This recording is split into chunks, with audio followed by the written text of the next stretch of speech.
English में एक famous saying है, don't put all your eggs in one basket. Because अगर एक बास्केट नीचे गिरा तो सारे एग्स टूट जाएंगे। तो हमें एग्स को अलग अलग बास्केट में डाइवर्सिफाई कर देना चाहिए ताकि एक बास्केट गिरे तो कुछ ही अंडे टूटें।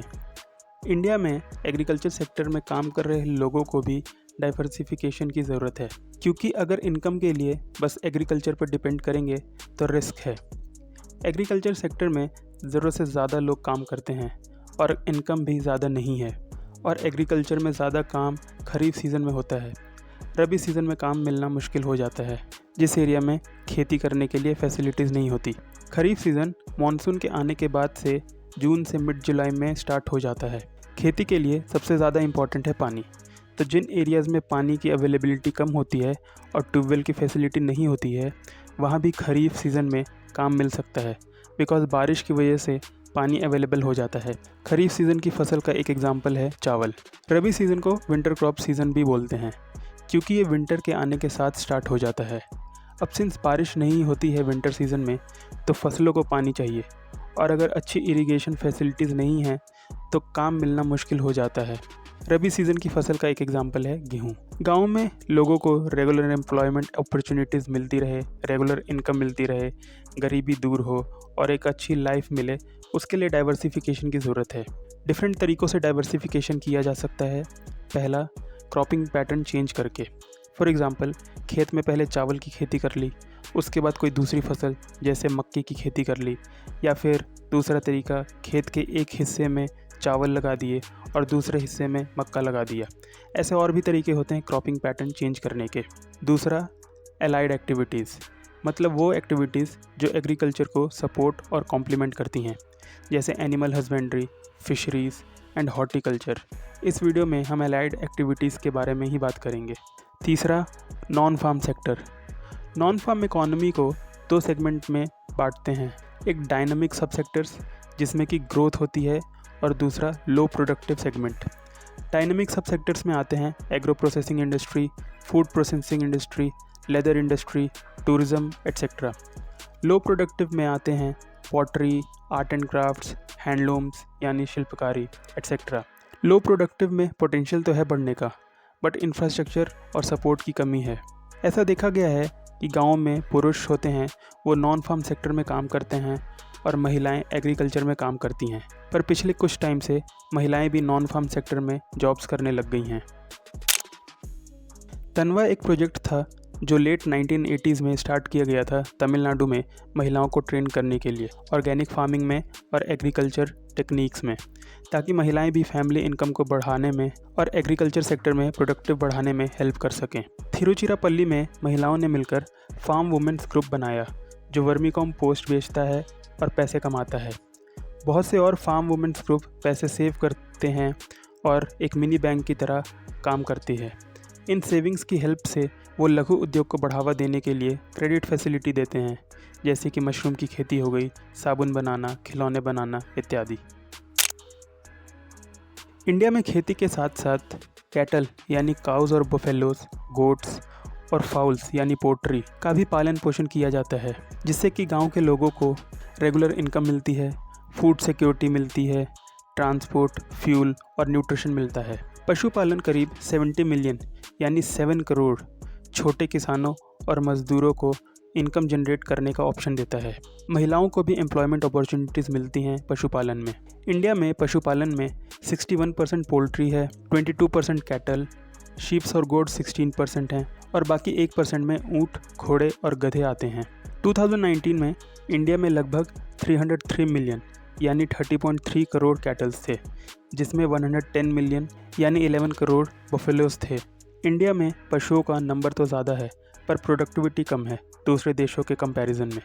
प्रोडक्टिविटी इंक्रीज़ करने के लिए बेटर टेक्नोलॉजी और अच्छी ब्रीड चाहिए पशुओं की। अगर अच्छी वेटनरी फैसिलिटी पशुओं के लिए हो और क्रेडिट फैसिलिटी दी जाए छोटे किसानों और लेबरर्स को, तो उनको भी रेगुलर इनकम मिल सकती है और जीवन यापन इम्प्रूव हो सकता है। 1951 से 2021 तक इंडिया में दूध का प्रोडक्शन 12 टाइम्स इंक्रीज़ हुआ है, जिसका मेन रीज़न है ऑपरेशन फ्लड। ऑपरेशन फ्लड को इंडियन गवर्नमेंट ने वर्गीस कुरियन की गाइडेंस में 1970 में लॉन्च किया था, ताकि इंडिया दूध के प्रोडक्शन में आत्मनिर्भर बन सके, लोगों को दूध फेयर प्राइस पर मिल सके और डेयरी फार्मर्स की इनकम बढ़े। ऑपरेशन फ्लड में एक सिस्टम क्रिएट किया गया जिसमें कि गांव के किसान एक जगह दूध जमा करते हैं as per quality and cooperatives उस पूरे दूध को प्रोसेस करती है और शहरों में जाकर बेचती है। इसका फ़ायदा हुआ इंडिया को। इंडिया मिल्क डेफिशिट देश था पहले, पर अब इंडिया दुनिया में सबसे ज़्यादा दूध प्रोड्यूस करने वाला देश बन गया है। गाँव में किसानों की इनकम इंक्रीज़ हुई है और एम्प्लॉयमेंट अपॉर्चुनिटीज़ भी मिली है लोगों को। गुजरात में ये सबसे पहले स्टार्ट हुआ था और उसके बाद बाकी स्टेट्स में इम्प्लीमेंट किया गया। मध्य प्रदेश, उत्तर प्रदेश, आंध्र प्रदेश, महाराष्ट्र, पंजाब, राजस्थान और गुजरात इंडिया में सबसे ज़्यादा दूध प्रोड्यूस करने वाले स्टेट्स हैं। मीट, ऊन और अंडे ये भी पशुपालन के बाई प्रोडक्ट्स हैं जिन्हें बेचकर किसान पैसे कमाते हैं। इंडिया में मछुआरों के लिए सी, ओशियंस, रिवर्स, लेक्स और बाकी जलाशय माँ के समान होती हैं, जो कि उन्हें जीवन जीने का और पैसे कमाने का ज़रिया प्रोवाइड करती हैं। इंडिया में फ़िशरीज़ में गवर्नमेंट ने बजट बढ़ाया और नई टेक्नोलॉजी लेकर आए, जिससे कि डेवलपमेंट हुआ। इंडिया में जो टोटल फ़िश प्रोडक्शन होता है उसका 65% इनलैंड यानी नदियों, तालाबों इत्यादि से होता है और बाकी 35% सी और ओशन से होता है। इंडिया की टोटल जीडीपी का 0.9% फ़िश प्रोडक्शन कंट्रीब्यूट करता है। इंडिया के मेजर फ़िश प्रोड्यूसिंग स्टेट्स हैं वेस्ट बंगाल, आंध्र प्रदेश, केरला, गुजरात, महाराष्ट्र और तमिलनाडु। बट फिशरीज़ में भी प्रॉब्लम है। बहुत से मछुआरों की फैमिली गरीब है, अंडर एम्प्लॉयमेंट है, यानी कि फुल पोटेंशियल यूज़ नहीं हो पा रहा है, जिसके कारण प्रोडक्टिविटी भी कम है, पर कैपिटा अर्निंग्स भी कम है, लिटरेसी रेट कम है और इंडेप्टनेस है, यानी मछुआरे कर्ज़ों में डूबे हुए हैं। लेबर्स के पास कोई दूसरा रोजगार का ऑप्शन नहीं है। महिलाएं मछली पकड़ने नहीं जाती, बट एक्सपोर्ट मार्केटिंग में लगभग 60% महिलाएं हैं और इंटरनल मार्केटिंग में लगभग 40% महिलाएं हैं। अब ज़रूरत है कि कोऑपरेटिव्स और सेल्फ हेल्प ग्रुप्स के थ्रू क्रेडिट फैसिलिटी इंक्रीज़ की जाए महिलाओं के लिए, ताकि मार्केटिंग के लिए कैपिटल की नीड पूरी हो सके। ओवर फिशिंग और पॉल्यूशन को कंट्रोल और रेगुलेट करने की ज़रूरत है। मछुआरों के लिए सोशल वेलफेयर प्रोग्राम्स की ज़रूरत है ताकि उन्हें लॉन्ग टर्म में फ़ायदा हो और वो अच्छे से जीवन यापन कर सकें। इंडिया में बहुत टाइप्स की सॉइल कंडीशंस और क्लाइमेट कंडीशंस हैं, जिसकी हेल्प से इंडिया में बहुत टाइप्स की फसलें भी होती हैं, जैसे फ्रूट्स, वेजिटेबल्स, ट्यूबर क्रॉप्स जो कि ज़मीन के नीचे होते हैं, जैसे आलू, अरबी इत्यादि, फ्लावर्स, मेडिसिनल प्लांट्स, स्पाइसेस और प्लांटेशन क्रॉप्स जैसे टी, कॉफ़ी, रबड़ इत्यादि। ये फसलें खाने के साथ साथ न्यूट्रिशन भी प्रोवाइड करती हैं और एम्प्लॉयमेंट भी। इंडिया में जो एग्रीकल्चर आउटपुट होता है उसका 1/3 पार्ट और इंडिया की टोटल जीडीपी का 6% पार्ट हॉर्टिकल्चर सेक्टर से आता है। इंडिया वर्ल्ड में लार्जेस्ट प्रोड्यूसर है mangoes, bananas, coconuts, cashew nuts और बहुत से मसालों का। फ्रूट्स एंड वेजिटेबल्स के मामले में इंडिया सेकंड लार्जेस्ट प्रोड्यूसर है वर्ल्ड में।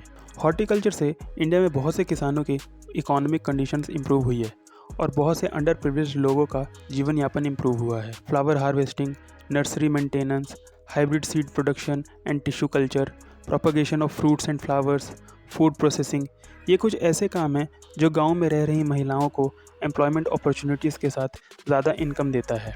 हॉर्टिकल्चर से गांव में लोगों की इनकम बढ़ी है और जीवन यापन इम्प्रूव हुआ है। बट हॉर्टिकल्चर को और बढ़ावा देने की ज़रूरत है, जिसके लिए इंफ्रास्ट्रक्चर में इन्वेस्टमेंट की ज़रूरत है, जैसे electricity, cold storage systems, marketing, small scale processing units, technology को इम्प्रूव करने में और उसके विस्तार करने में। इंफॉर्मेशन टेक्नोलॉजी यानी आईटी ने इंडियन इकॉनमी के बहुत सेक्टर्स को इम्प्रूव किया है। एग्रीकल्चर सेक्टर में भी आईटी की हेल्प से इम्प्रूवमेंट की जा सकती है।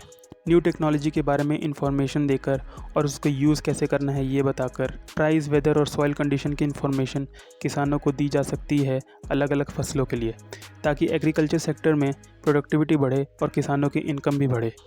21वीं सेंचुरी में फूड सिक्योरिटी और सस्टेनेबल डेवलपमेंट के लिए आईटी इंपॉर्टेंट रोल प्ले कर सकता है। गवर्नमेंट्स आईटी की हेल्प से इमरजेंसी होने से रोक सकती हैं उन एरियाज़ में जहां फूड इनसिक्योरिटी हो सकता है। रूरल एरियाज़ में आईटी की हेल्प से एम्प्लॉयमेंट अपॉर्चुनिटीज़ भी क्रिएट की जा सकती हैं।